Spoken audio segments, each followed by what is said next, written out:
Hey guys, welcome back to our channel. Guys, మనకైతే మన ఆంధ్రప్రదేశ్లో వచ్చేసి తెలుగుదేశం పార్టీ అయితే ఫామ్ కావడం జరిగింది కదా. దానికి సంబంధించి అయితే మన చంద్రబాబు నాయుడు గారు అయితే మొట్టమొదటి సంతకం అయితే మెగా డిఎస్సీపై అయితే చేయడం జరిగింది. ఈ మెగా డిఎస్సీలో వచ్చేసి 16,347 పోస్టులు అయితే వదలడం జరిగింది. ఈ పోస్టులలో కేటగిరీస్ వైజ్ మనం చూస్తే ఇట్లా వచ్చేసి పీఈటీ అయితే 132 పోస్టులు అయితే వదలడం జరిగింది. అదే విధంగా స్కూల్ అసిస్టెంట్లు వచ్చేసేస్తే 7,725 పోస్టులు అయితే వదలడం జరిగింది. టీజీటీ పోస్టులు అయితే 1,781, అదే విధంగా పీజీటీ వచ్చేసి 286 పోస్టులు అయితే వదలడం జరిగింది.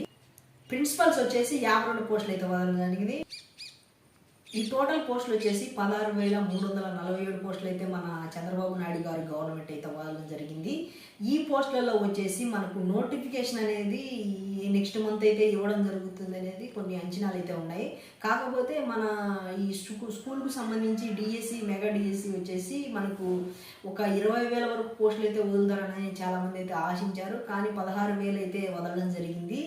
మునుపటి గవర్నమెంట్తో పోల్చుకుంటే ఈ గవర్నమెంట్లో అయితే భారీగానే వదిలినట్టయితే తెలుసుకోవచ్చు. ఎందుకంటే మునుపటి గవర్నమెంట్లో వచ్చేసి మనకు 6,000 పోస్టులు అయితే వదలడం జరిగింది.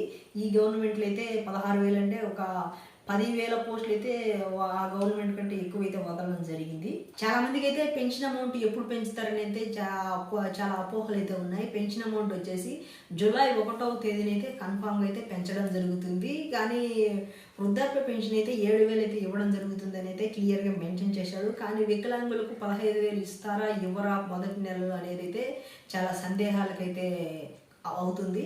అదేవిధంగా వచ్చేసి మనకు అన్నా క్యాంటీన్ అనేది మళ్ళీ పునరుద్ధరించుతారనేది కూడా చెప్పడం జరిగింది. ఈ అన్నా క్యాంటీన్లు వచ్చేసి మ్యాక్సిమం ఒక నెక్స్ట్ మంత్ ఎండింగ్ కల్లా మళ్ళీ ఎక్కడ ఉన్న అన్నా క్యాంటీన్లు అక్కడ ఓపెన్ అయితే అవ్వడం జరుగుతుంది.